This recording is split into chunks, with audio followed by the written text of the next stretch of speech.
So first of all, my name is Nia McAllister, and I am the Public Programs Manager at the Museum of the African Diaspora in San Francisco. I want to thank you all for joining us this evening.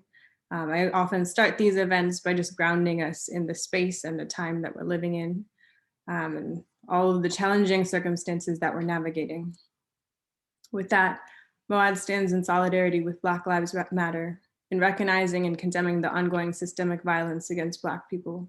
We honor and mourn the senseless murders of George Floyd, Breonna Taylor, Ahmaud Arbery, Tony McDade, Casey Goodson Jr., Patrick Warren Sr., Andre Hill, and so many others who have lost their lives from police brutality and racial injustice.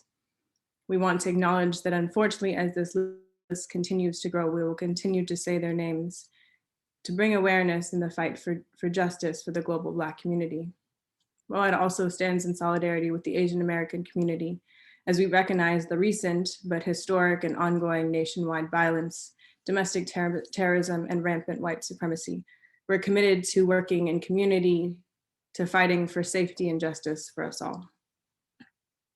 I also want to acknowledge the spaces that we're occupying. Though we're gathered virtually, many of us are settlers, immigrants, or descendants of those forcibly brought to this continent.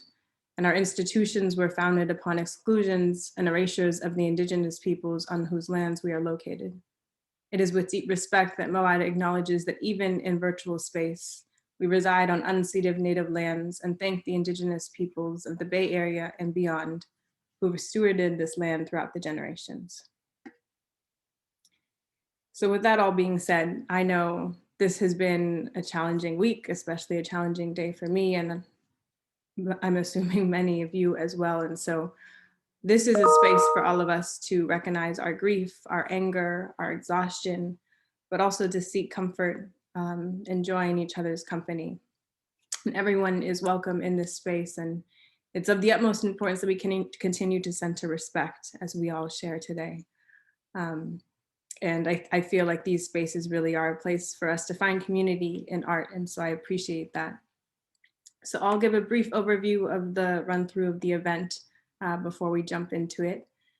So throughout the event, I ask that if you're not the person speaking, please do keep your microphones muted. Though, affirmations and interactions are extremely important. So I encourage you to use the chat to shout out lines that impact you, to affirm the readers and performers who are up. Use the reactions, air claps, and snaps. All of those are encouraged. I'll be posting the lineup in just a moment in the chat, and I'll read each reader beforehand. If for some reason someone's not in the room when I call their name and they join later, we'll make sure that they get added back into the lineup.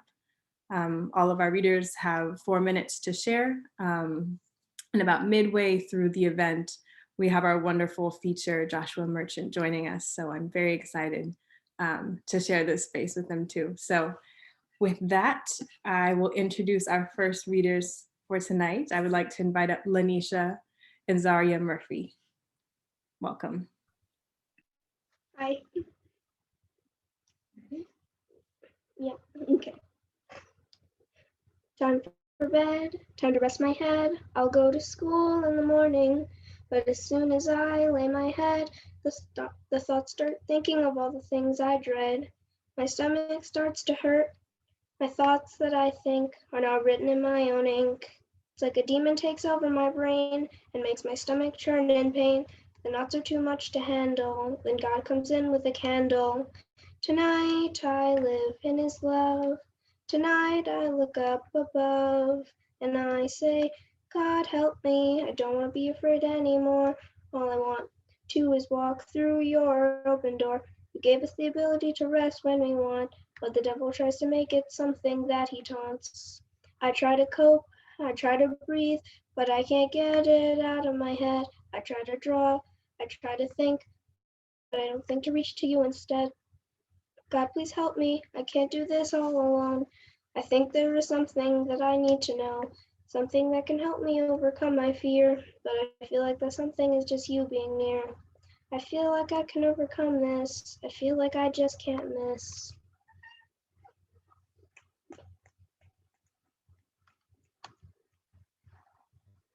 Sorry, I have a proud mama moment. That was awesome. Good job. There, come over there. Okay. Thank y'all for letting her share tonight. It's her bedtime, but you want to stay for me to read mine? Okay. All right. We're sharing time tonight. So thank y'all for letting her do that. So I'm going to read two pieces. They're very short and age appropriate mostly. I don't title my work, so here we go.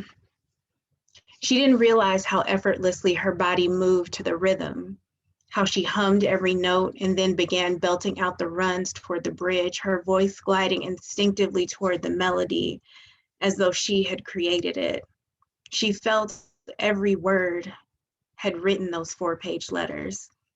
And then she realized it was 2020, that there were people who could engage in adult recreational activities that were born after this song was released. What happened to the last 20 plus years? It was almost as if time had gone on around her. She was Sleeping Beauty awakening to a whole new world. She had been in it, but not of it, sheltered by both wisdom and lies, his faith and her fiction. And then the next one, actually, I just wrote not too long ago, and I think it's very appropriate for Women's History Month. There was a day when I began to love my soul. I felt her curvature, the lithe of her movement, the surety of her step as she entered and owned each space. There was a day when I began to respect my soul, when I trusted her gut, followed her lead, listened to the still of her still small voice, acquiesced to the roar of her power. There was a day when I was awestruck by my soul, by the vastness of her knowledge, her immeasurable potential, the weaving of past, present, and future into a seamless, limitless, wondrously beautiful me. Thank you. Wow, thank you both for your poems. It was wonderful to have the duo of you perform. Thank you both. Next up, I would like to invite Melissa Noel. Welcome. Thank you so much, Nia, and thank you for that dynamic duo. I am also going to do a piece in celebration of Women's History Month. The title of this piece is Simone. Hear me, see me, listen. As I embrace this blank canvas, my heart pours for all the powerful women in this universe, women whose beauty is so intrinsically sublime, they are hard to forget, immensely genuine, women who many might say are far from perfect, but the water in my eyes begs to disagree. For she who is full of grace is also full of majesty. She whose character reigns supreme is like beholding a rare blue diamond sapphire gemstone. For she who carries the name Simone is often in a league of her own.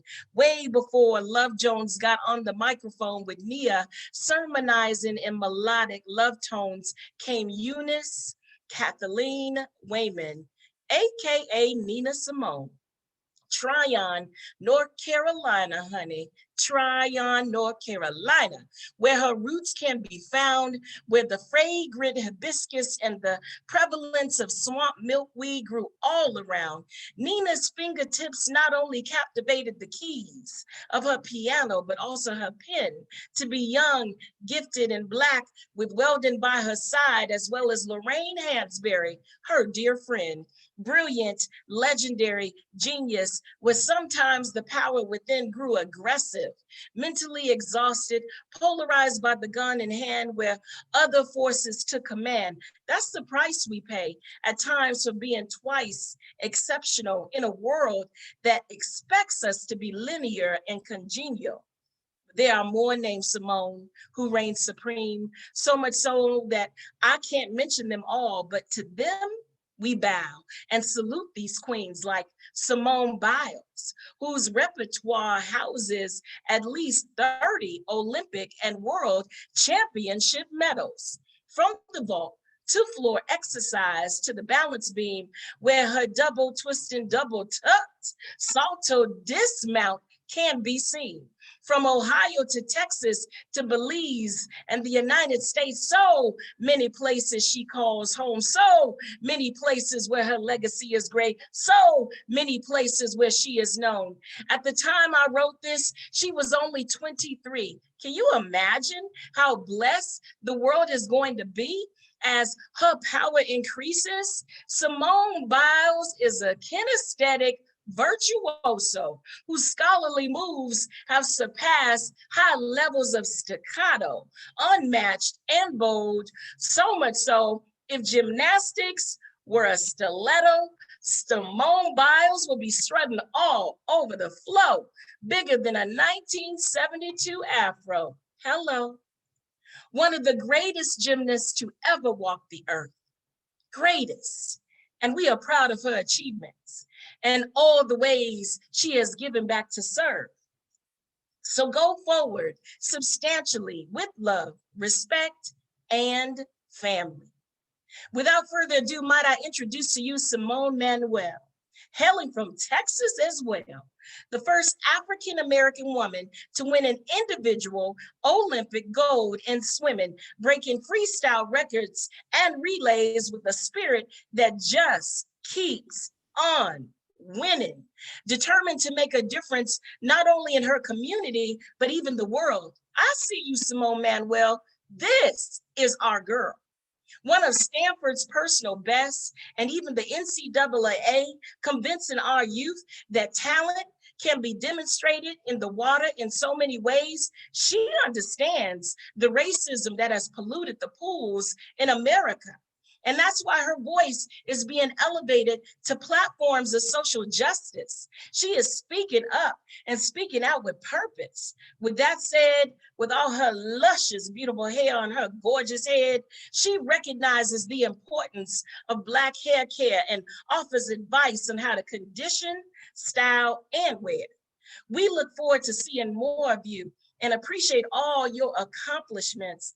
I know your parents are proud of you, and we undoubtedly are too. A shout out to Simone de Beauvoir, whose literary work on feminism challenged the status quo, and Simone Battle, who left the world too soon. We honor and thank you for the talent that was so richly inside of you. And as always, we are thinking of you, Simone Johnson, AKA Moni Love. Your music is still regal and still true. Thank you to all the Lady Simones. May your emblematic legacy forever incumbent the throne. Thank you. Thank you so much for that poem, that tribute to all of these incredible women. Thank you. That was wonderful. Next up, I would like to invite Asandra Dalton. Welcome. Thank you so much. Okay, just a disclaimer, I just wrote this today, but it's titled Hate. Hate is actually too much self-love. When you're loathed in your own experience of life, you forget that other people exist too. Too much of yourself involves less of everyone else, so you hate what's not you. You hate what you haven't been through. You hate my experiences because they are not like yours. You hate our skin colors because it makes you unsure. Unsure of your safety, you're afraid for what? Because I'm brown? I take a deep breath, make sure I don't make a sound. Shh. Be quiet, my life is at stake. I can't move one way or another, I'm scared you might take my life because I say the wrong thing. I wish this hate word wasn't a thing. Cry myself to sleep because of my existence. Wish I could change your heart or release the system. Love for one could end hate for all. But that's only if we focused on the larger call. The call for humanity to put others above themselves, to be happy when I succeed instead of just when I fail. Truth is, we are all strange fruit desiring to kill each other at any chance we get. No supremacy is right, and it's too much of that mindset, of the fight to be like who's on top instead of loving who we were made to be. I told you hate comes from too much self-love, and now you see that your hate for me comes from thinking you are better in some way, shape, or form. And then I retaliate the same way, and it becomes a cycle, a storm, a battle for power to prove superiority over another. Truth is, hate is a desire to cover that pain you feel that you relinquish on others, to strike fear in the hearts of yellow, black, and brown mothers, to kill our communities and then make us blame it on each other. Hate is when you pretend I'm not dying while you smother my face into the ground while I'm screaming I can't breathe. Millions watching around the world, my mind still can't conceive. How can you kill us and pretend it's not a problem? It's because you love yourself too much and you've fallen into the trap that darkness intended long ago to make the war about people instead of what's above and below. It's deeper than the surface, but no one can see that. Unless the scales that blind you are peeled from your eyes and fall flat. To the ground, to the dirt we all came from, we were once unified. Once only love existed, but our love for ourselves made us collide.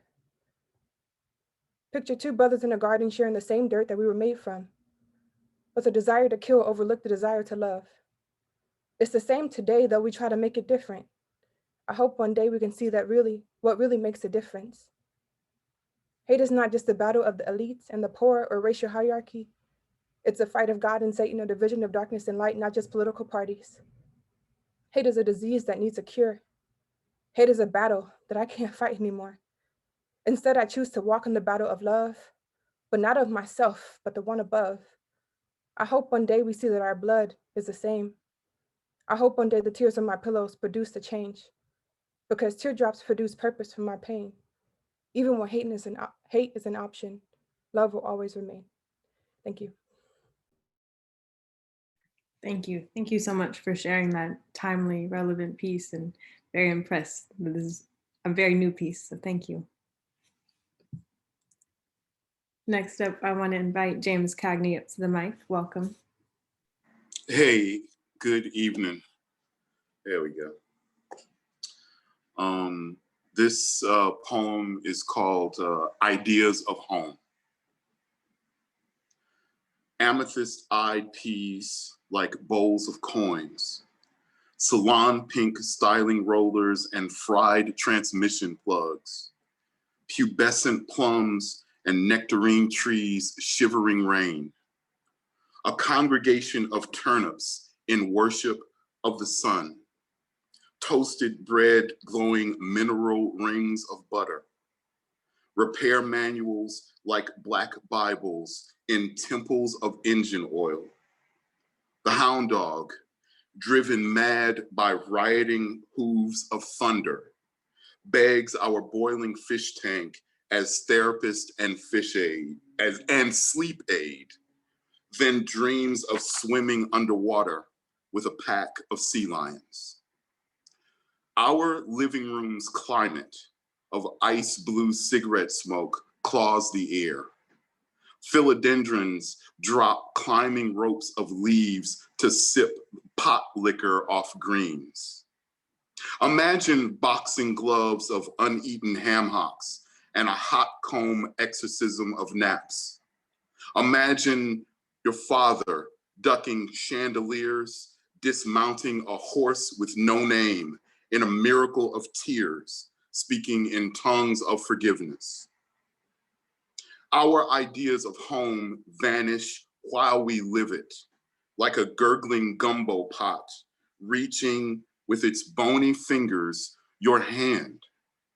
The rice, scooped from the church grounds, was the only part of this marriage worth saving. All right, thank you guys. Thank you, James. Always coming strong with the combination of these words always hit me hard. So thank you. Thank you too. Next up, I would like to invite Robert Zachary. Welcome.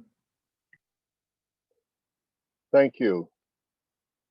I have two short poems, I think, and one is about white privilege.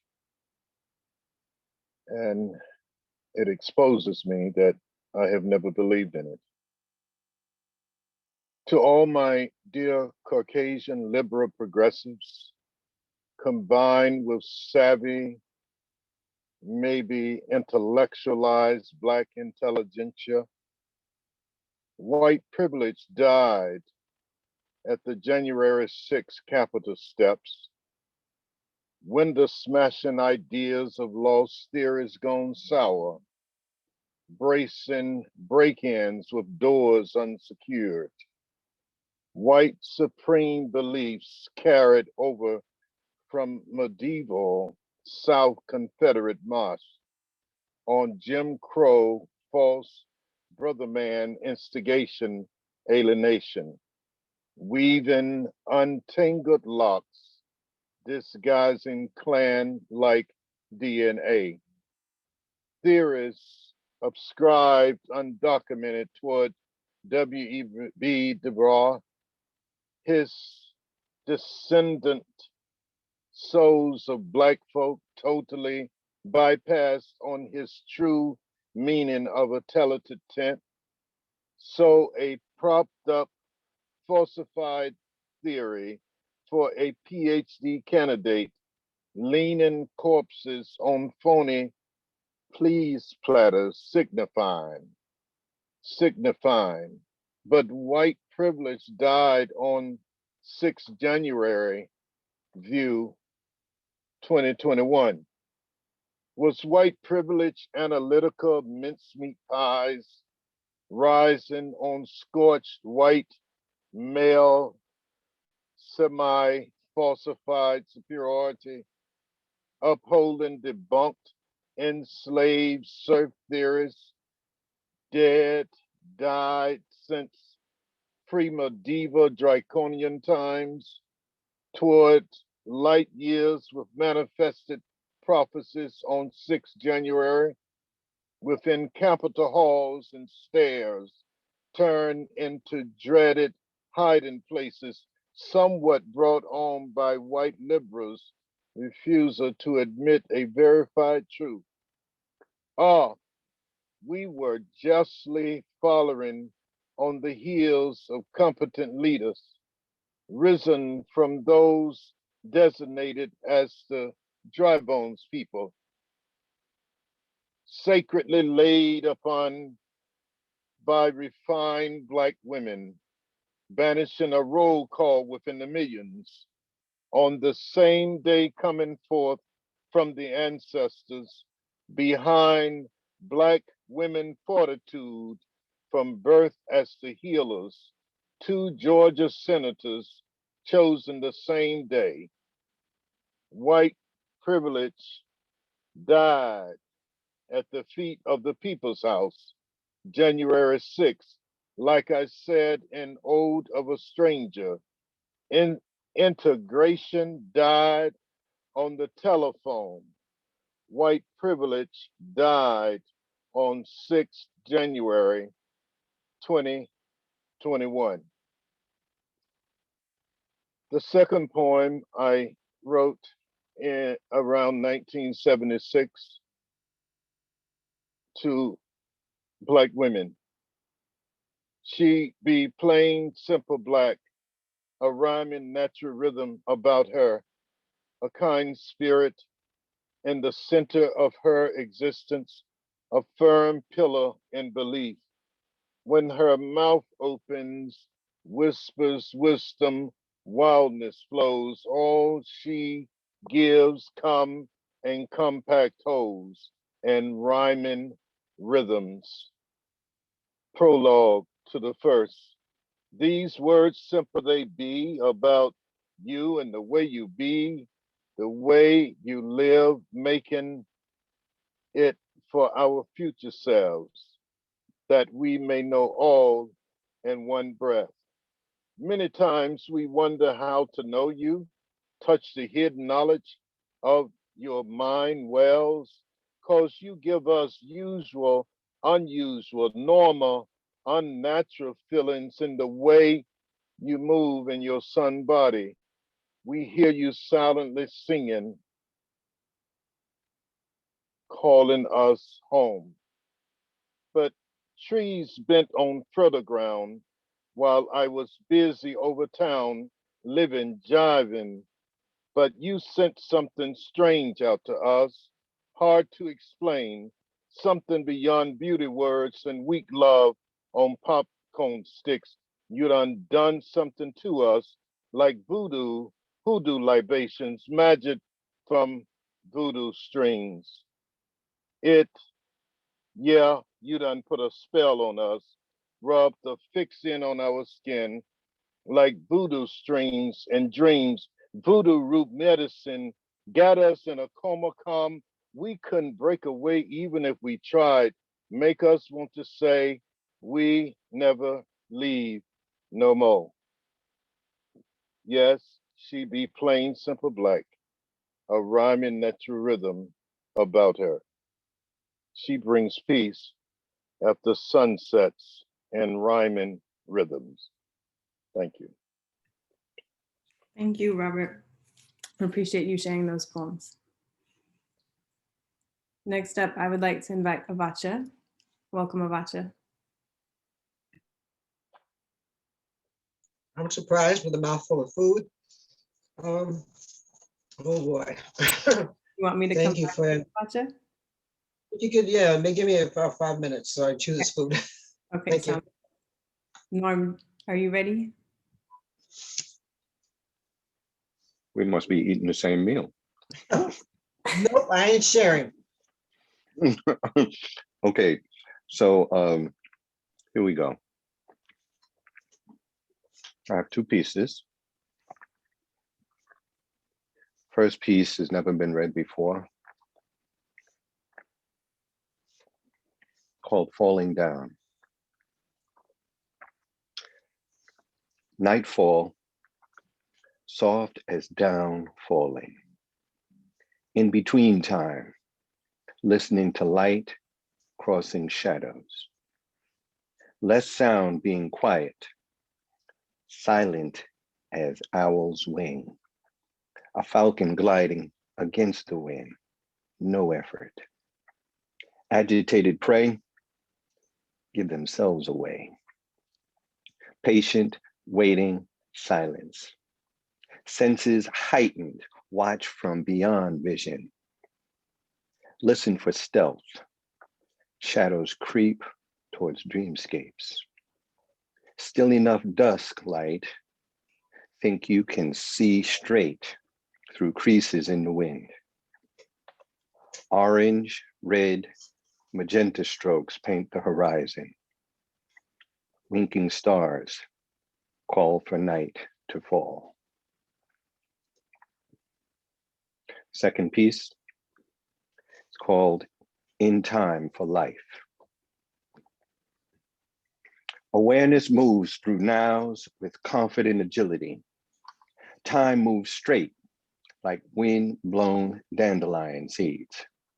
Forward endlessly, sometimes slow enough that time appears to stop, but doesn't. We barely keep pace. We are usually behind, distracted by things, become attached to things, falling behind time's pace, sounding alarms go off on someone else's schedule, canceled. When someone cautions, don't get ahead of yourself. Is there another you moving slower? Does this person know the pace another you moves when you didn't know there was another you? Describe the standing still sensations. What's the difference between time and life? Since time standing still, life moving forward, same pace as time, life running neck and neck with time to meet up where you are. Absolute reason in the fence's exaltation, the explosion, the score, the la grito. When la belle touche, the beautiful touch is scored. La is French for it's there, or there it is. A convergence in life, a point scored by a line established in time. Life complexities, mind synthesizes experiences with life. Awareness like an epiphany, acknowledgement of totality in an instant. But I am digressing. Life is the laboratory where awareness and thought decompose variables so that action comes through the marrow of human existence. Life comes from all directions. Life goes in all directions through multiple layers of relevance. Concentric spheres configure like rings of Saturn around a core of who you think you are. Some spheres dense enough, they have personality, thoughts of their own, charismatic enough to attract strangers, maybe not enough gravity to keep friends. Fragile, thin spheres like eggshells fracture under stress, breaking down easily when they look solid, enduring little past the first knock. Genuity, opacity, invisibility, clarity, the dance between the lens and the focal point of what you're looking for, found by its absence. Look for nothing and find more. When you look to your core, what is there to see? Peace. Thank you, Norm. Wow, that last line just hit me. Appreciate that. Kamacha, My are you pleasure. Oh yeah, I'm cool. Hey, Wonderful. everybody, just beautiful so far. Okay, 3 short ones. This is called Forgotten Beauty for a beautiful old North Philly lady. Yeah, she walks like that, like a wild animal that's been housebroken and still not tamed, and her skin is something like saran wrap over cotton, only softer. Have you ever seen her or looked for her? Sometimes it's hard to find her buried in all that garbage and whiskey and funk and all that junk. Yeah, she walks like that. Like some jungle spirit cursed forever to walk on concrete and run around on bare feet on all the wine bottle glass and all that trash, and still her feet are graceful like the flowing of unpolluted waters, only cleaner. Yeah, she walks like that. Have you ever seen her under all the stacks of grocery bags? Have you ever really looked for her? She's there, walking like a wild animal that's been housebroken and never tamed. After all, who can tame the summer? And she walks like that, strong like a rock, strong like forever, strong, strong, strong, strong, the way of summertime's mama. Yeah, and she walks like that. This next one is called Odd Kind of Magic for the dynamic Miss Faye Carroll. And if you haven't seen her, do yourself a favor. You're doing yourself a great disservice. Okay. Way down deep inside her voice, I can feel every inch of the dues we've paid, scary tales, dripping bloody sweat. My heart hears the can't get away from me truth every time the girl opens her mouth. I say that wild but heavenly voice of hers could slap the cool out the mouth of an iceberg. I tell you, Faye sings and it's like an explosion. Once the lady kicks off her shoes, we all know it's on. The blues start cutting up to us and mojo magic all over the place, and you could see the healing begin. Faye's voice, pulling covers off unforgettable memories with Meridian, Mississippi vocal spells. I'm talking about music strong enough to kiss away our invisible scars. Painful nightmares written on the collective soul of a million nameless sharecroppers, jazz. Gospel, a girl could be singing opera, but no matter what the tune, the Mississippian could care less about restricted rules. And every time Faye opens her mouth, the blues come busted loose, bold and sassy and aggressively unafraid, like a runaway slave on Emancipation Day, showering us with her magic. And last, this one comes from the mother in me. I got on the bus going home, and this young blue-black teenager got on pants dragging, and cursing out everybody and almost knocked another senior down trying to get to the senior seats. And everybody's trying to talk some sense into him, including me, and he wouldn't listen. And finally, we locked eyes on each other, and I realized this was a baby that had been a beautiful baby boy who diapers I had changed. And it blew my mind wondering what had happened to turn him into what he'd become. So it's called I'm Waiting. I watch. Sadly, as beautiful little babies of color are forced to transform into merciless street monsters, just to conform to perverse, unrealistic standards that can neither see nor appreciate their beauty, and won't even admit they exist till these pissed off kids get sick of being ignored and explode and burn down the tree that we're all sitting on. I watch. I say I watch sadly, painfully, my heart bleeding, a hemorrhage of imposed frustration, the water from these eyes, my only sacrament, and pray one day they'll feel my tears. My tears, feel my tears enough to taste the unnecessary devastation and realize I still see all those beautiful little babies, all those forgotten little babies, those sweet, cute, affectionate, tiny babies. Hidden behind the cold boldness of their masks, my arms are open, waiting for our children to come home. I'm putting our poetry series in the chat. Please join us. And with that, and also before I finish, I want to say, please, folks, support MoAD, not just this poetry reading. Let folks know they're doing stuff all week, every day.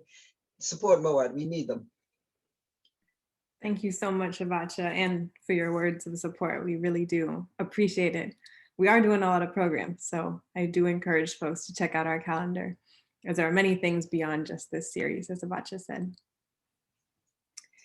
So I will be now read a couple poems and then introduce our wonderful feature for this evening.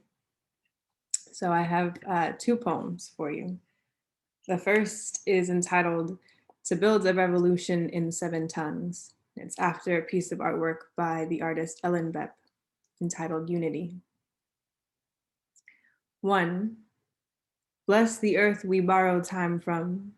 Every tear we shed carries salt from the seas our mothers and grandmothers fought their way across. 2. Count the calluses on your palm. Name each after your parents' hardest sacrifice. 3. Braid white flags into your hair. Keep needles in the corner of your mouth, ever ready to craft a new symbol for survival. 4. Mistake history for war and bury it, and then unbury it when you're called to give truth a second chance. 5. Collect all the seeds of justice and make green capitalism's casket. 6. Erect a monument out of fire. 7.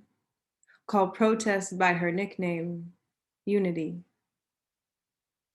We must act quick before we forget what loss feels like from across oceans.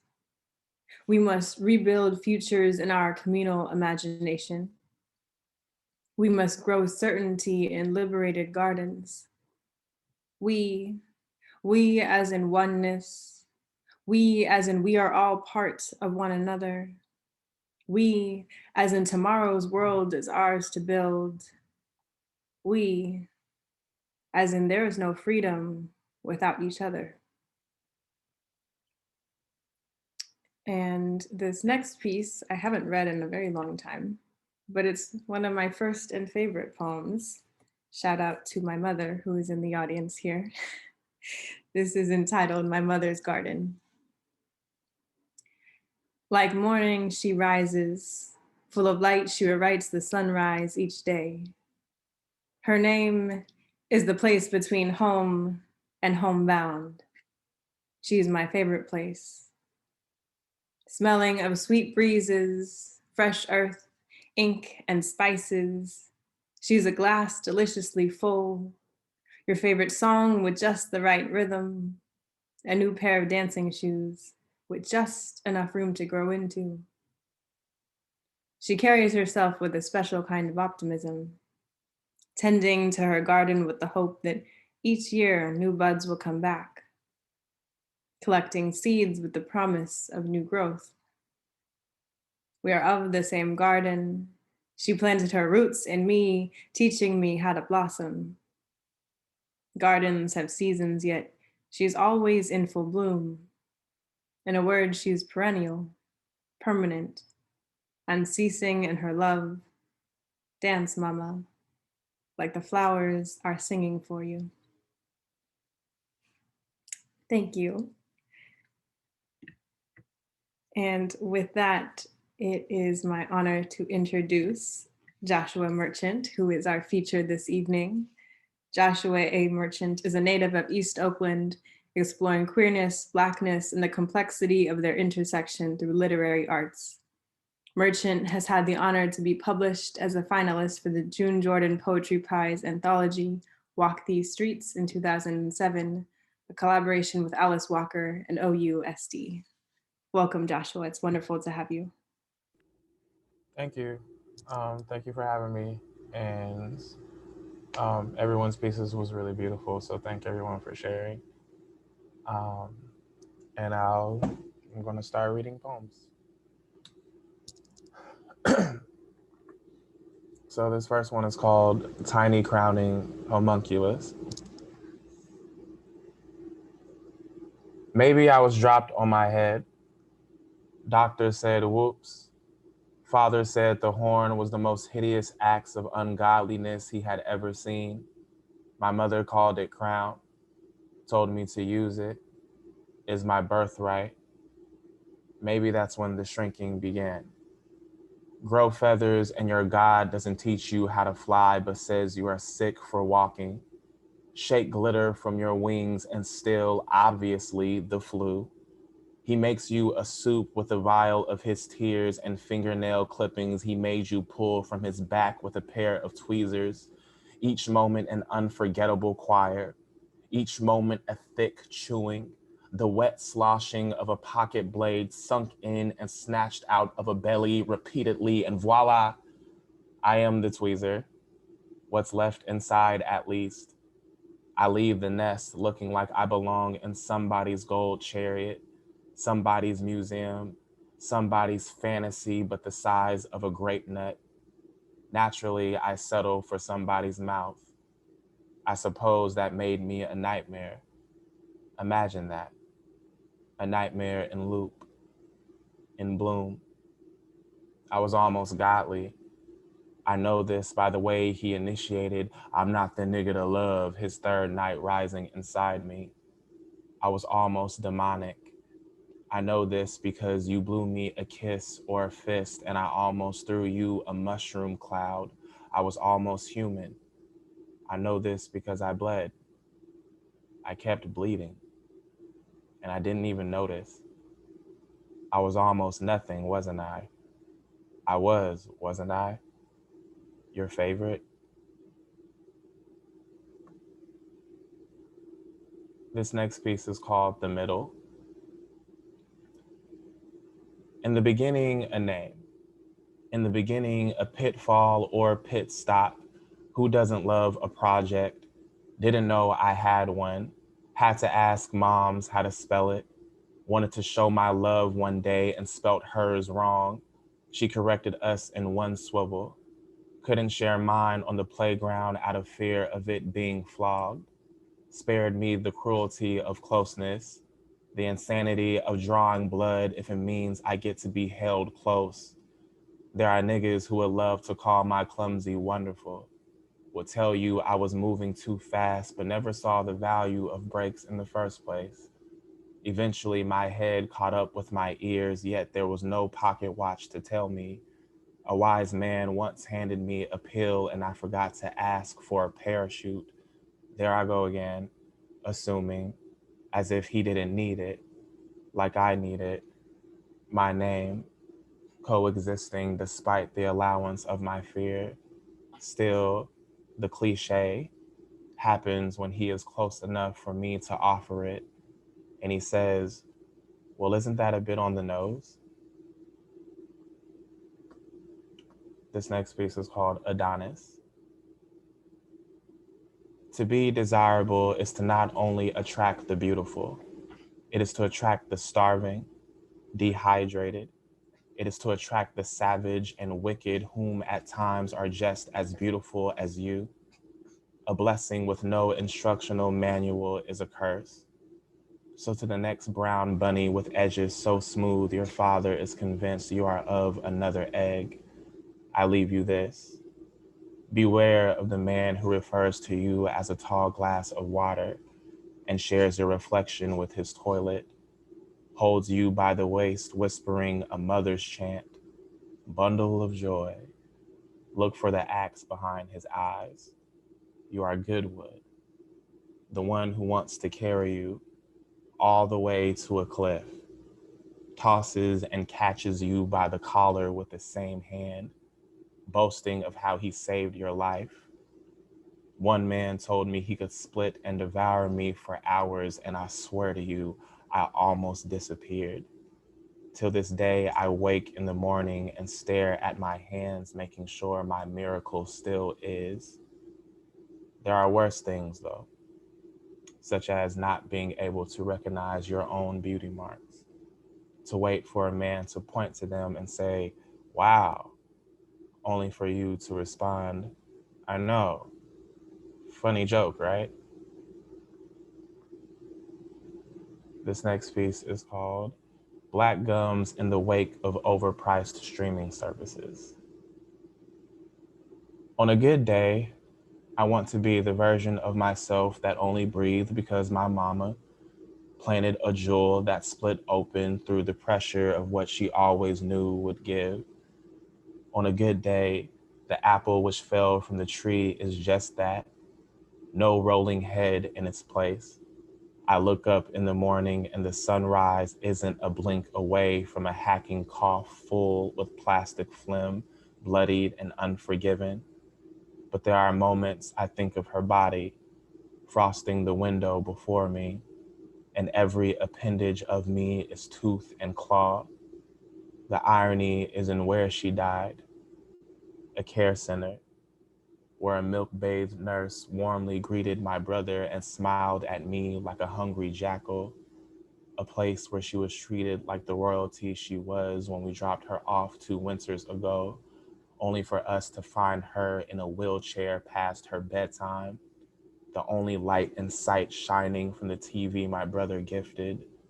They sent her to sleep tossing masks like rose petals.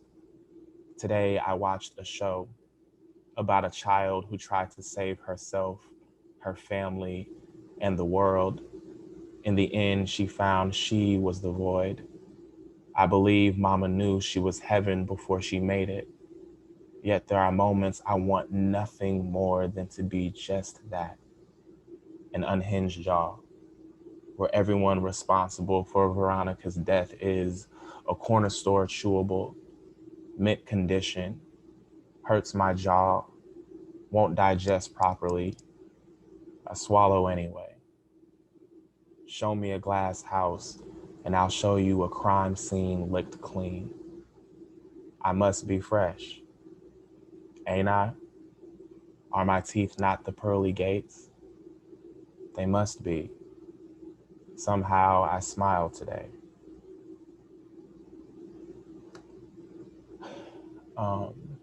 This next piece is called Azalea, the hue of public pool bitches who knew they were really mermaids.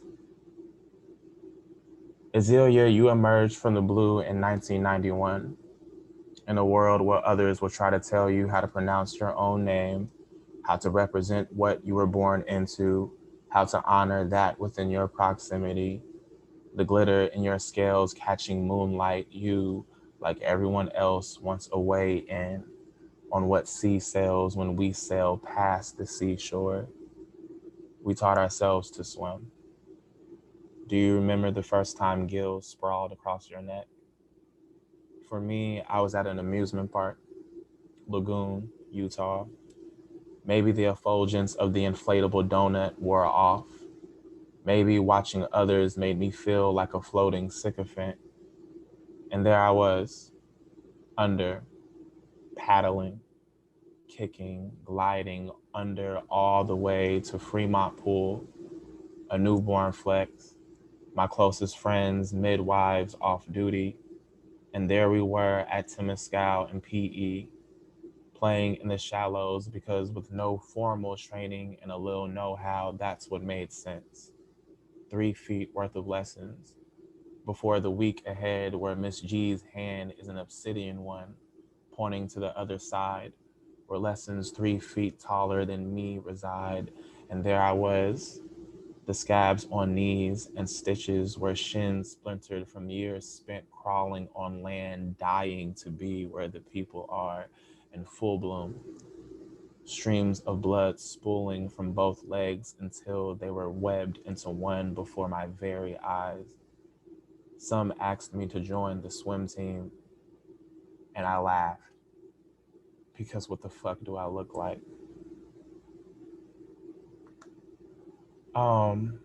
How am I doing on time? You're good. There's still Okay. time for a few more. Okay, cool.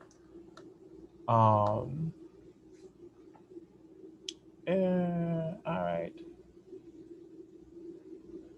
Um, mm,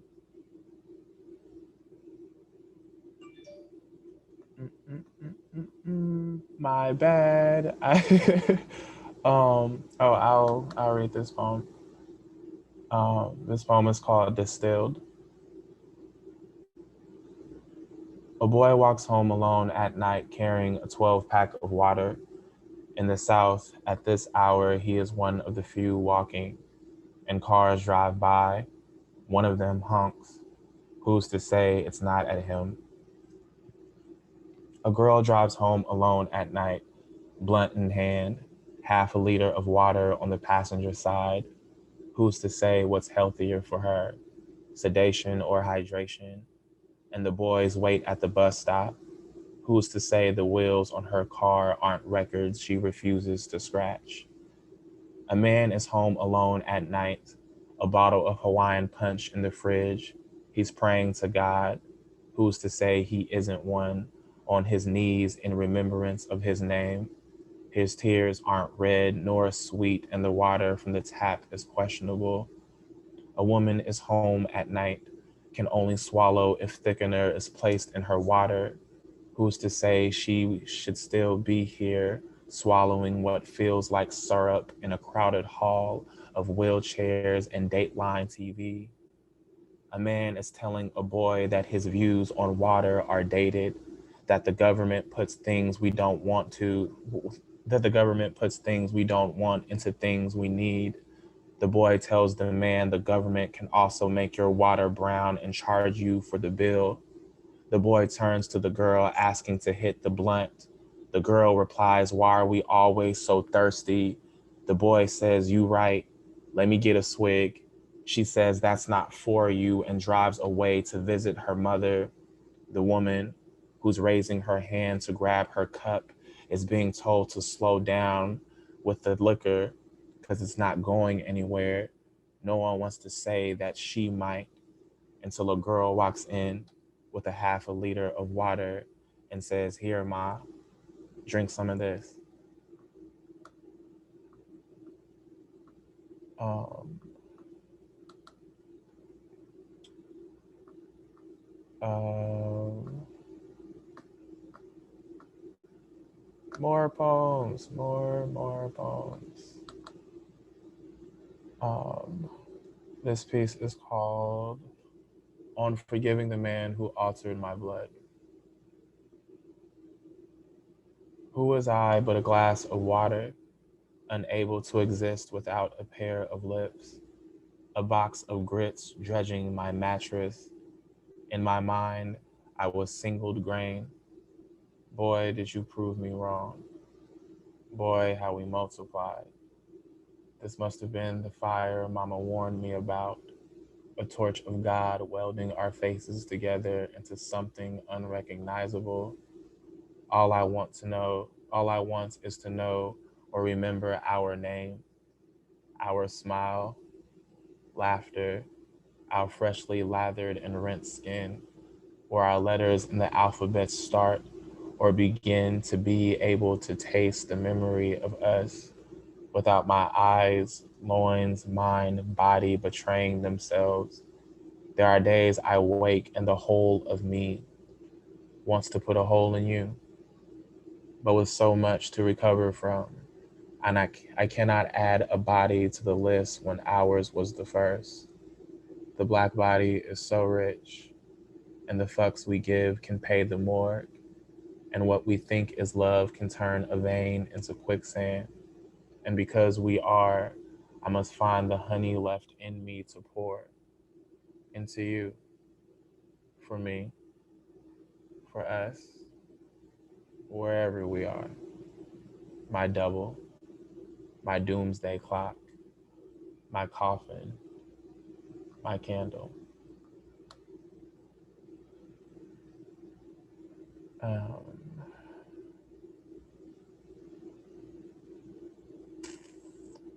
Poem.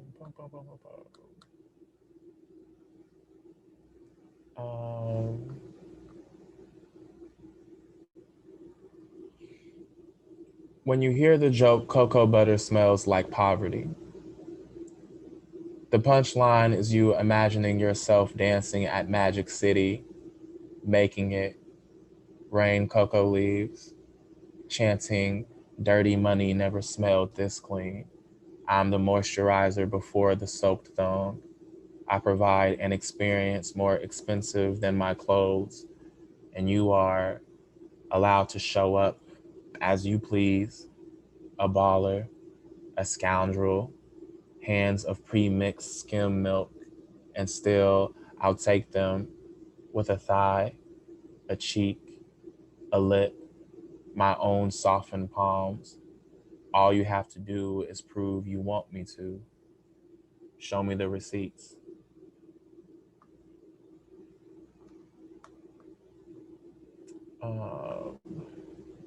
How are we on time now? Do you have another poem to wrap up with? Yes, I would like to wrap up with another poem. Yes.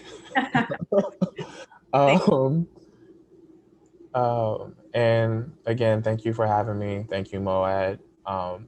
Thank you for existing. And yeah.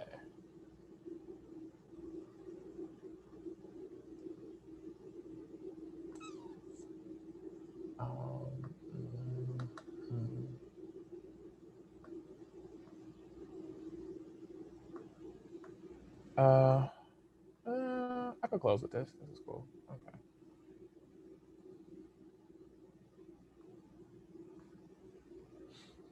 One. April 7th, a young man's body is found in the Mississippi River in Baton Rouge.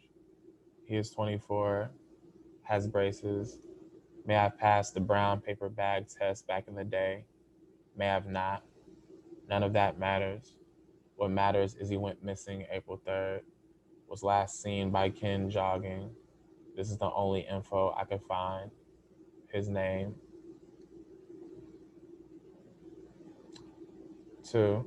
I don't know. I feel weird about anyway. 2. June 24th. A young woman is doused in lighter fluid, set on fire. She is 18, was at a stoplight, listening to music. I imagine something modern, contemporary, pop. And what is more pop than black? Before the boys show up dying to hear their national anthem. Still, of all this noise, the real music played after she lived, on her way to her brother's house, to the local news, to my phone from a close friend. 3, 36 years old, Indiana, threatened and almost lynched on camera. Karen's Mountain Dew accented uncle claims he was trespassing on land neither of them owned. My life has more value than any property, he says. 1. Racism is having to decide whether I'm more comfortable with Nicholas being lost and found by hands of our own or white ones. It is negotiating the direction of pain that is inherent, implied. It is painting Mount Rushmore on the side of a dilapidated school and plastering mugshots over each slave master's face. It is to say, we are your money. Therefore, some of us believe there are so few of us that if we exchange one of us, more of us will be brought back from the dead. The gag is the graveyard. The hand that created it holds it in its back pocket, suit jacket, trust fund. 2. Question. Who has the most power? The woman in her own car or the man on foot? Better question. If tailgating is in said man's blood, is it not only natural for him to turn a news station into a body dragging through dirt road? Riddle me this. What is necessary but never valued? The ripple no one feels until the current changes. The leader of schools of fish learning to survive in Crisco answer. If her name is not said in this list, it is added to another more casual existence.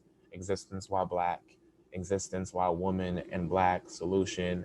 She has a brother on call. She has a brother down the street. She has a sister on lock, on key. She has a cousin. She has a family. She has herself. She has her family. 3. There's a fairy tale of a flag that became sentient, was red with blue stripes intersecting its midsection, believes the sun in the sky and the stars adorning its body are not the same, lost its fortune, injured in war, can only afford a meal and a six-pack on any given Sunday, starts an OnlyFans page for extra cash. Most possession films aren't this horrifying, but in most, there's always the one who got away, but is followed. We are followed. Demon time occurs after the video ends. The instant replay. Solution. Close tab. 4. It is easy to set a fire. To put hands on body until they are a holy spirit. To coil around a body and spit venom when convinced you will starve. It is also natural to foam at the mouth when given rabies. 5. Karen's daughter pulls a knife on my sister after being confronted about her and her friends bullying my sister's gay friend. The night my sister found his body beaten on the side of the road, her and my grandma carried him to the car and nursed him home. He was a star athlete, she says. He only dates girls now. He still runs track, but he's homeschooled. Karen's daughter gracefully went to the hospital. My sister, traumatized, told me this story sitting comfortably in our brother's living room. 6. I am walking home at night when a stranger driving past shouts, "Fuck you." This is not the first time this has happened this year.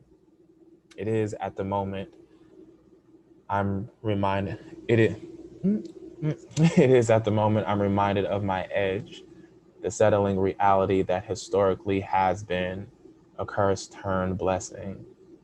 I've never been comfortable. After a few moments of being shook, I shout back, "Fuck you too," and keep it pushing. Thank you. Thank you so much for all of those poems. I feel like I'm still taking in the weight of that last week. And so I'm really grateful that you've shared in this space and shared your work. I really appreciate it. And I always ask our features if there's any current projects you're working on or places that people can continue to support your work. I would love for you to either share it here verbally or if you can put links in the chat, that is great as well. Thank you. I just currently have an Instagram. I can put the handle on in the chat or whatever. And again, thank you for inviting me to the space and letting me share. Thanks. Absolutely. Well, thank you. Thank you so much. It's been wonderful hearing your work in this space. So now we will continue our open mic with the remainder of our readers this evening. So I'd like to invite Landon Smith to kick off the second half. Welcome. What's up? Hopefully this comes through all right. I think Wi-Fi be tripping sometimes. This one is long, so I'm gonna go straight through. It's called Can't Scrub Clean the Colonial Project. See too much hooting for shinier chains when the factory's still running. Shiny palms can't grip a reality with lobbied grease. How are we supposed to see greener grass and also be colorblind? Unless that was the point. But all cries for help fall on deaf ears if they go on long enough. Or if a capitalist can't see the profit margin in enough suffering. What level of apocalypse hit 500,000 caskets called conspiracy and dumpster food guarded by Capitol rioters? Backstepping on campaign promises to rebrand imperialism as acceptable and white supremacy as a breath of fresh air. Home is always the best place to find where liberation was stolen. If you can see past the smoke from headboard bullet holes. Compliant bones break just as easily if the CIA stages a coup on time. Just to make it home in time to celebrate imperialism by not asking questions. Maybe America was the broken home Gil was coming from. Dirt beneath fingernails won't come clean with blood mixed in from bombed Iraqi remains too displaced to know home anymore. Oval Office regime changes, passing torches and ceremony over the bodies just displaced enough to not be human enough for home to be breath.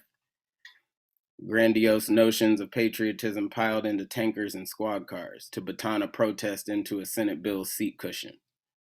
Colonial project just changing faces for conquest. And I try not to tear black people down, so I keep my mouth shut unless it has to do with district attorneys, too coon-stepping and anti-blackness and Kentucky-bred white women, so don't ask me what I thought about inauguration podium performances, because there's a reason they don't invite poets like me. Bullet hole in my forehead might say more than my unfinished poem could. Or you might hear the voices of real people spill onto the mic while my body drops and poet people step up to sing harmony spectacle. Skywriting saying, that nigger should have stayed in his place, while Obama reaches across the aisle to move my body out of view to adopt just enough language for quiet. Bullet smoke still rising from breaths I don't take while nobody panics, hoping to return to status quo. My blood trail blending into soles on Michelle's boots and revolution embodied in another old white man with the token on his arm while listening to love letters to empire. There's a reason they don't put poets like me on pedestals. Poets with pens ripped from hands resorting to writing poems in the blood empire rolls carpets over for decadent imperialist sacrifice. Too status quo to even question bourgeois state-sanctioned assassinations of kids who used to be in cages but rebranded as unaccompanied minors in overflow facilities. There's a reason they don't invite poets like me to stages in prime time. Soon to be afterthoughts, silenced for ceremony and overshadowed for mitten memes. But you know, toxic positivity said don't let them kill your flowers. But Warner Brothers just came out with another cash cow, depicting assassination as hero, in a garden with enough blood in the soil to create a new genus of an old recurring rendition, just different skin tones, feeding the same profit mechanism, making bifurcated vision a side effect of this diseased environment, killing flowers on balconies, and in ballrooms, and in bedrooms, and in prison sentences, and in public white opinion. Hey, let those niggers sing and dance and tell their story for a penny or two, as long as liberation stays out of reach and black capitalism remains how they keep spelling freedom. Hey, make sure they leave that anti-capitalist speech out the movie, though. Trying to discover a meditation in a COINTELPRO poisoning. Just long enough to know being 21 is old enough to be a threat, old enough for a state-sanctioned home assassination, old enough to have your story told in 50 years as long as the profit margin tilts far enough to the white. Folks still trying to sweet talk that florist, I see. Still trying to kumbaya that garden to detoxification, I see. Whose story to be plucked next from a loom of anti-capitalist liberation fighters decapitated in broad daylight to keep imperialism on track? They already lied about giving you $2,000 checks and you still think blue ballots have less red on hands, all tied to the same brazen boulders waiting to bludgeon. Black liberation just enough to celebrate life cut short as long as it's sure to be cut short, but long enough to cut checks to Warner Brothers and Amazon execs happy to let those niggers tell their story as long as bullet hole smoke still sears blood soiled of decapitated flowers, never allowed to self-actualize. And let those niggers coon on soundtracks and about cash consumption misaligned with a dead Messiah message, just so they think black capitalism is still enough to keep gardens from toxins. Just keep them distracted enough, just long enough, to have FBI bullet hole smoke put Judas Messiah premonition into the recycle once again. Thank you. Thank you, Landon. Always come with the truth, with the facts. Appreciate your words. Thank you. Next up, I would like to invite Elena Picot-Zuninga. Welcome. Thank you. I was on here, I think 4 weeks ago and heard a lot of haikus and I was inspired. And then 2 weeks ago, after the open mic, I wrote about 20 plus haikus. So that's what I'll be sharing tonight. No fucks are given. No heat in this damn office. Let me work from home. Passive aggressive. Act like I'm invisible. White supremacy. Tell me how you feel, passive-aggressive colleague. Sick of your bullshit. Soft, squishy kisses. My nickname is Trompuda. Thick lips for the win. Thank you to my ex. Taught me how not to be loved. Actions over words. Empty promises. I no longer believe you. It's your loss, not mine. I have a new boo. He makes me happy for real. Hope he lasts a while. Niña morena, muévase lentamente. Cuidado, reina. Naturaleza, el mar es forma de paz. Oye las olas. Transitional times, leaves begin to grow again. Rainfall turns sunshine. Language barrier. Hooked on phonics saved my life. Thank you, mommy. Thank you. Oye, mi nena, vales más que tú sepas. Un día verás. Coronavirus. Been inside for a year now. Thankful for vaccines. Many challenges, but you can handle them, right? Time will prove your strength. Niña chiquita, nunca tengas miedo, no. Tú, poderosa. Sudamérica, el ritmo de ancestros, raíces fuertes. Que viva amor, tus besos y abrazos, perdida sin ti.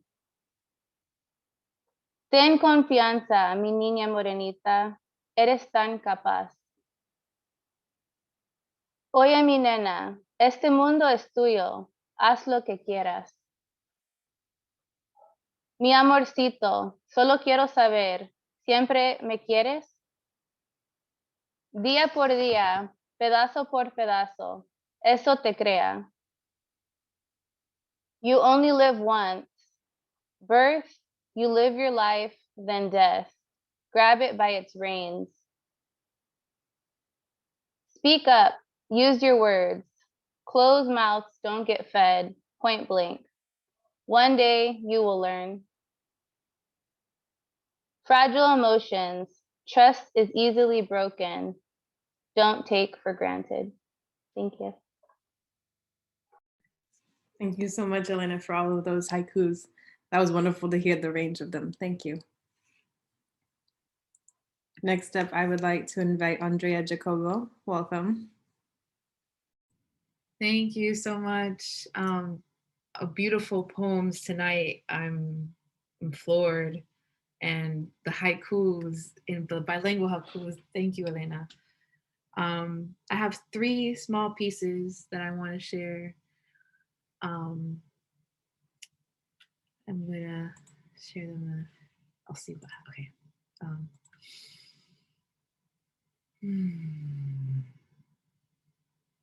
I learned how to climb hills so I can get through the flatlands, building the myofibrils of courage that's been deprived of the nutrients of our nuclear unit. Mi familia have not eaten at the same dinner table in a while, but it always has a place at my, it always has a place on my birthday candle. Wishing the tides were low enough to see the shells behind our feet, in the same place where our ancestors met to seek refuge. I took myself to see the ocean kiss the sun, to taste the flowers of obering waves, dreaming of the family longed for. Why is it that my loneliness is the only lesson I wish not to take? The chances for me to realize that my loves are an extension of my karmic lineage, that the things I would face are the hills to climb to make it to the top. But so what matters? So what's so amazing about the top when there's those nearby are not by your side. Thank you. That was mine. The next one, oof, this one's like, these two poems really hit home. These are really my diaries. Aquí Trujillo es jefe. A sign above his office door, 20 years as a Hialeah accountant, a donde hay luz, agua y comida, Hialeah, la ciudad del progreso. I often thought that basketball saved my life, but it was actually the community center that did, the place where I was able to learn, play, and escape. From the pain at home, the missing father, the stern mother, two parents buscando una visa para un sueño, an American dream painted in 3 daughters and dreams left upon a time on the island. I am the daughter of their unmet dreams, an engineer, an architect. I'm here to complete the mission while healing the wounds of uncared sueños. And whew, this one, oh my goodness, this is a lot to me. Thank you so much. This one's my last one.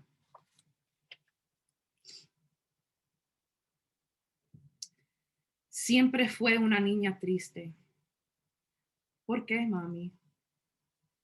La cáscara of my mother's skin imprints the depth of my being, peeling away the pain, people leaving her behind without any forms of protection. I wish I can get to the point where my mother's happiness lives, to echar una mano and transfer warmth to her cold cheeks, covered by the lágrimas left behind when my grandmother left my mother. Mírame la cara. Yo sé, mami, lo veo. ¿Por qué estaba triste? Por todo. Todo. How to peel the citrus bitterness of the pain that lingers between my mother's iris. I carry you in my skin, looking for the quench that covers our collective tristeza. Thank you all for this wonderful evening. I appreciate it. Thank you for all of those poems. It was wonderful. And I know how personal it can be. So thank you for the vulnerability and putting yourself out there. Appreciate it. Next up, I would like to invite Miles Johnson up to the mic. Welcome. Thank y'all for having me. These poems are cousins. Cicely Tyson moved on from us tonight, and everyone who loves me made sure to remember the one time we stood next to each other at the salad bar at the Whole Foods on P Street. And I definitely saw her. Cicely Tyson, saw Miss Jane Pittman, saw Rebecca Morgan, saw Miss Myrtle standing right there. And so, you know, I mean, this is Cicely Tyson. So to work up a bit of nerve, but finally, excuse me, ma'am, I really don't mean to intrude, but are you Cicely Tyson? Cicely Tyson looks at me, all 4'11" of her, in a floor-length fur coat and midnight calfskin hat with matching fur trim, sunglasses tinted darker than the both of us, slender hands dipped in gold and space rock upstaging the overhead fluorescent white lights, shrieking in every direction of this cold supermarket. She points one in my direction and goes, "What? You said what now? Am I who?" Uh-huh. And what makes you think that even if I was who you say I am, that I would let you know about it here, in front of all these people watching? I look back at not Cicely Tyson in floor-length fur, wielding tongs covered in 1,000 pristine islands, in a way that made me silently question whether today was truly the first time she'd been confronted at a salad bar Or consider there's no way that she actually knew my name, but how I'm sure she had practice cutting a miles or two down to size when she needed to. But then I peer around at the other patrons of this Northwest DC Whole Foods who were casually sniffing cheeses or barking orders to overworked butchers, or some even who were just on the phone. I looked at not Cicely Tyson, who still has me at tongue point, and then at all these white folks and knew that they unequivocally did not see Cicely Tyson, did not see Miss Jane Pittman, did not see Rebecca Morgan, did not see Miss Myrtle. Standing right there, dressed like a goddamn interstellar magistrate about to whip a crouton at my nosy ass, and they somehow did not see it. I profusely apologized before leaving, still tingling from having not met Cicely Tyson. I'm sad that we no longer have Miss Tyson with us, but overjoyed to be certain that heaven is not a Whole Foods in a gentrified neighborhood. I mean, you saw, they asked for her specifically, right? Called her up by her blessed name and said, it's time to come home now. We need you here. We simply can't go another instant without holding your face and hearing your song, without really seeing you again.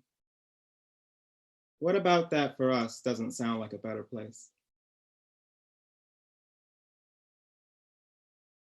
On quitting.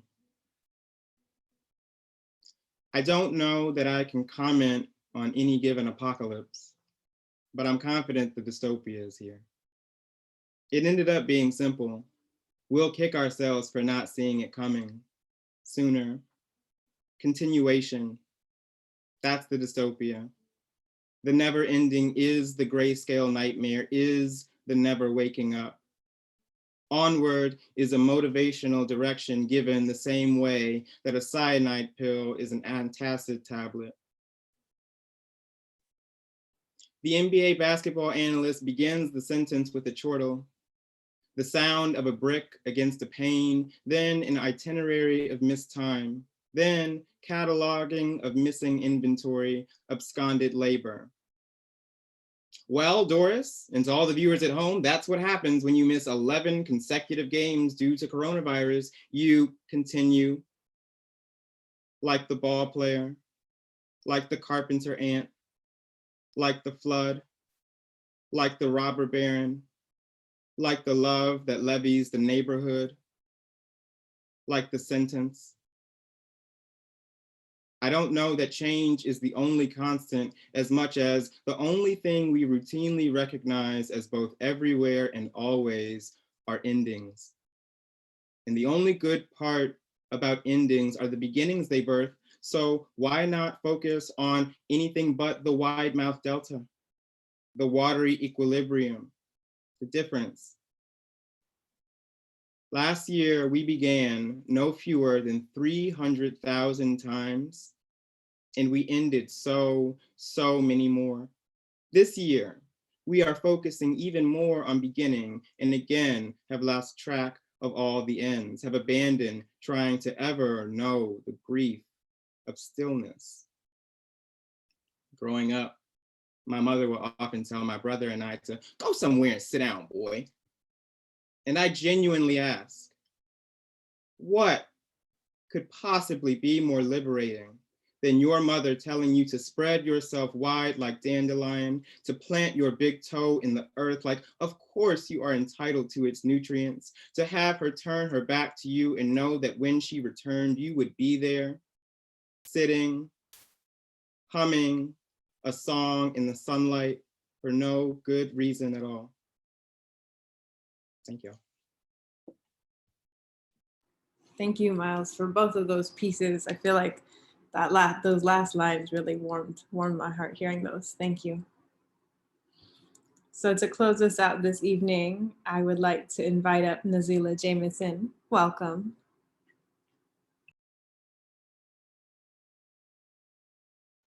I'm here. Thank you. It's so good to good. see you, Nia. I have enjoyed all the poetry tonight. I'm so glad I came. I don't get out to open mics enough. There's a bunch of my friends here, including Nia, and I loved listening to the people that I don't yet know.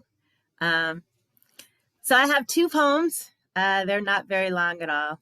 This first one, I don't really do holidays, but this is for the Black girls. This is called Poem to My Mirror. For the chocolate kiss, melting alone on a hot summer sidewalk, 'cause he claimed to like Neapolitan, but his favorite flavor was actually not you. For mocha ice cream dripping sadly over the edge of the tub after he fucked you only late night and never called again. For when he rejected your well-done ass 'cause you could not be rare and bloody enough.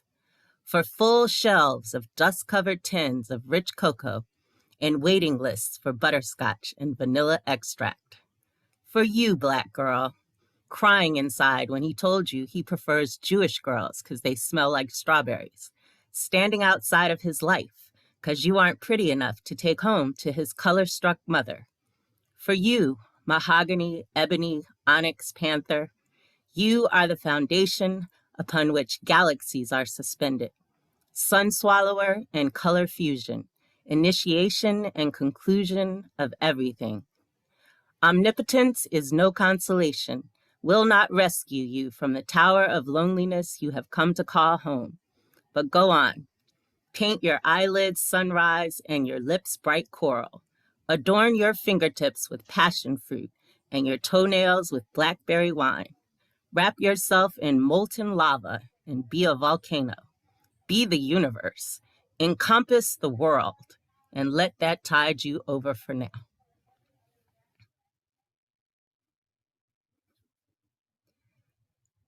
So this is my second poem. I love dedications. This poem is for all of y'all Black and brown people. It's called Chosen Family. Some people love you without wanting shit from you. Find them. The ones who slip bankrolls of joy in your pocket when you aren't looking. Pour perfectly brewed compassion into matching mugs to sip when you visit. The impish beings who fill your water pistol with fight and follow you carrying buckets of ammunition just because you showed up. Sometimes devoid of mirth, sometimes not your best self, sometimes bent and broken looking, bruised and incapable and blue. Speechless, unable to breathe past bullshit and words caught in your throat. Some people do something when you are nothing. Locate and run to them. When you are a ghost in need of redemption, let them conjure you back from self-imposed non-existence. This addict world will break you down, roll you up and smoke you gone. Someone will be your soul pusher. Meet you on agreed upon corners. Inject your veins with hope and fortitude. And when you get right and offer repayment, and you will, because you are also a grateful, benevolent, and divine human, utterly worthy of all you give. Somebody will smile and wink and shrug, lean in close for the hug, and whisper, I love you just because you exist. You don't owe me shit. Thank y'all. Thank you so much, Nazila. It's so wonderful to hear your poetry. I feel like it's been forever since we were at an open mic together. So it has been. It shouldn't be forever again. I feel like at the very beginning, like last March, we were at an open mic together. But here we are. Oh my God, has it been a year? That's retarded. No. It has been a whole year. I want to thank everyone for being here. This has been wonderful to gather with all of you. And, the days are really heavy these days. They've been heavy for a really long time. So I always find, comfort in these spaces. So thank you all. I do want to encourage folks to continue coming to these events, to continue supporting MoAD if you are able to. I'll be putting some information in the chat about donating. If you are able to financially donate to the museum, we do appreciate it. You can do so through our website, which is MoAD SF. You're also able to text the number 56512 and type MoAD SF Summer has just put that information in the chat. We also do appreciate your feedback. So we're going to put some information about a very quick program survey. It just takes a moment, but it really helps us know what our communities are interested in, how we can keep supporting everyone. And I do want to make the announcement that our next open mic will be on April 8th. So this is actually 2 weeks from now. Sorry to throw everyone off with the every other Thursday. The first Thursday, April 1st, actually falls on a Thursday. Regardless, we will be here again on April 8th, and I hope to see all of you then. Daniel B. Summerhill will be our feature, so really excited for that. So with that, thank you everyone again for being here this evening. Please stay safe, and I really hope to see you all in a couple weeks. Thank you. Thank you. Have a good night, Nia. Thank you so much for hosting. Thank you. Man, this was incredible. Thank you. I enjoyed myself. You guys all did an amazing job. Tell me, Good everybody. night. Thank you. Good night. Que somos bilingües. I love it. I love it. Take care. Thank you. This was a treat. Thank you for Yeah. being Yes.